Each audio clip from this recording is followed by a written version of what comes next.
एक घने सरसब्ज जंगल के किनारे एक गरीब बूढ़ी औरत रहती थी। उसका नाम अम्मा जुलेखा था। उसके पास ना कोई घर था और ना ही ज्यादा सामान, बस एक छोटी सी झोंपड़ी थी जो लकड़ियों और पत्तों से बनी हुई थी। वो सारा दिन जंगल से सूखी लकड़ियां जमा करती और करीबी गांव में बेचकर थोड़ा सा खाना ले आती। अम्मा जुलेखा बहुत नेक दिल थी।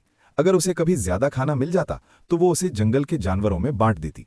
हर रोज परिंदे, खरगोश और एक छोटा सा हिरन उसके पास आते और वो सबको प्यार से खिलाती। जानवर भी उससे बहुत मोहब्बत करते थे और उसे कभी अकेला महसूस नहीं होने देते थे। एक दिन सख्त सर्दी पड़ने लगी। तेज हवा चल रही थी और बारिश भी हो रही थी।